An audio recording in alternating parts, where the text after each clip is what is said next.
Hello and welcome to our third installment of Equilibrium, looking at Q and ice tables as an introduction. So Q, which is called the reaction quotient. See the word quotient, it starts with Q. That just makes sense, right? Sure. So obviously we're looking at what's going on with a reaction, and we have a reaction that has reactants and products. But the kicker here, it's not an equilibrium. And we want to figure out how can we determine which direction the reaction will proceed. So we're assuming that we start with both reactants and products. We assume the reaction is moving towards equilibrium. But we just don't know which direction it's going to go to get there. That's our goal when using the reaction quotient. Again, we saw this with thermodynamics in the equation using delta G and delta G naught plus RT natural log of Q. So the answer is to obviously just compare the current concentrations where you're at to the equilibrium constant. So clearly you're going to have to, given the equilibrium constant, you solve for the reaction quotient and compare them. Gotta have both of them, or you cannot do this. So, concentration of our products raised to their power divided by the reactants raised to their power is the reaction quotient. And hopefully that sounds pretty familiar. Products over the reactants raised to their coefficient. Ding, ding, ding. Yes, the reaction quotient is also set up as the law of mass action. The reaction quotient and the equilibrium constant expressions are identical in every single possible way except one. The reaction quotient represents not being at equilibrium. The equilibrium constant represents being at equilibrium. So for a gas phase reaction, here we go. A plus B goes to C plus D. Yep, pretty much the exact same one I used for equilibrium. And again, set up the same way. Q sub C in terms of concentration. Q sub P in terms of pressures. Hey, look, they're the same. How funny is that? So our goal is to figure out what's going on when we compare our two numbers of the reaction quotient and the equilibrium constant. If they are equal to each other, then the system is already at equilibrium. There is no direction to go. It's already there. So the next question we got to ask ourselves, well, what if Q is less than K? Numerical value of Q is less than the numerical value of K. Which direction do I want to go? That's the question I'm trying to figure out. Well, look at it from the standpoint of what direction will make my value of Q become larger. And because we know it's the law of mass action, do I need more products or do I need more reactants in order to make Q increase to eventually become the same value as K? So hopefully you said you need more products. If I get a larger numerator and a smaller denominator, my number gets bigger. If I'm going towards the products, which direction are you going? To the right or to the left? Hopefully you're thinking to the right. Now, the obvious, conversely, what if you compare Q to K and Q is larger than K? I need to make my value smaller. Do I need more products or do I need more reactants? Hopefully you said you need more reactants. Bring the numerator down, bring the denominator up. Dividing by a larger number makes Q smaller on its way to equaling K. So we get these two lovely things. What College Board is going to ask you, A, what direction is it going to shift to reach equilibrium? Why does it need to go in that direction? From a conceptual standpoint, obviously a mathematical standpoint, more products or more reactants to change your number. Questions on Q versus K. All right. So, looking at it from a little different perspective, predicting the direction. Again, we said if Q is greater than K, the reaction will proceed the fastest in the reverse direction, or to the left, if you will. Products will decrease, reactants will increase, and you can see from this graph on where you're going.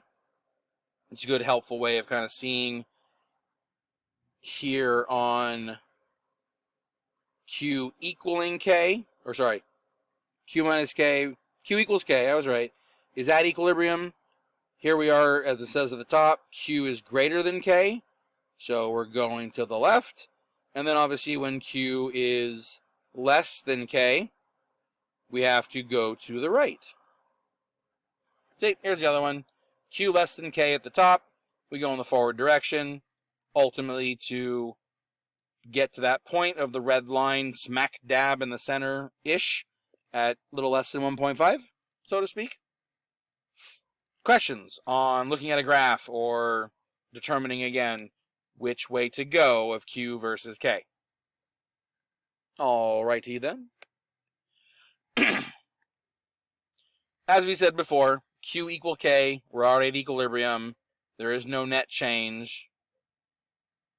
If your reaction mixture contains just reactants, obviously Q has to be 0, and the reaction will proceed in the forward direction. If you contain just products, Q is obviously infinitely large, and it'll have to go in the reverse direction. So, also kind of depends when you read the question, what's around? What do you have? Do you have a mixture of both reactants and products, or do you just have reactants, or do you just have products? So, few things to look at when you're trying to make this determination. All right, ice tables, our favorite aspect of chemistry. You see them a lot more when we get to acid-base next semester. But for our purposes right now, get a little introduction to them, or you do remember seeing them last year. So we're going to deal with just molecules. Normally you deal with concentration, but it still works the same way. Here's our reaction, and there's our equilibrium constant, 2.0. We have 8 molecules of water, 6 molecules of carbon monoxide, and we want to figure out how many molecules of all four parts of my reaction exist at equilibrium. Does the question make sense? Okay. So this is where we're learning about ice tables. Lovely, very important problem-solving technique. It kind of organizes what you're doing and what's going on. It's an easy setup. It's very simple. As you get the hang of it, it'll be a lot easier to set them up and apply what you're doing. But in the beginning, I would suggest setting up a table, writing I, C, and E, just as I'm going to show you, so you make sure you get the hang of it. So, first step 1, write the law of mass action. We all can write that one. It's easy. 2.0 equals products over reactants, raised to my coefficient. Yay. Step 2, we ice the problem. Woohoo! So I'll take my reaction, and the easiest thing is set up your ice table below. Do you need the grid lines? Probably not, but at least you have the I, C, and E. Do you need to write the word, initial, change, equilibrium? No, you do not, but IC will suffice. And if you do it for an AP exam, ICE is just fine. So we know from the initial problem that we have 8600. Obviously, there's only one direction we can possibly go in a Q versus K perspective. So that should be clear, and that's what is going to help us determining the change of what's happening. So my reactants are both going to decrease by some X amount, and the products are going to increase by some X amount. Special note to make: if you have a coefficient anywhere in your reaction, the coefficient is a multiplier of X in this table. So in the row for change, let's just say, for example, it was 2H2O. Instead of a minus X, it would be a minus 2X. So realize, in equilibrium, the coefficient is a multiplier as well as an exponent in the law of mass action. Multiplier here in the change, and a exponent when you start plugging things in. So we add initial and change, and we get our equilibrium concentrations. Any questions on filling out an ice table? Okay. Well, step 3, I'm going to take these equilibrium concentrations and I'm going to plug them into the law of mass action and solve for X. So we get this lovely thing. Now, hopefully you notice this is going to be a lovely polynomial more often than not, which means you have to solve the quadratic equation. Yeah, buddy.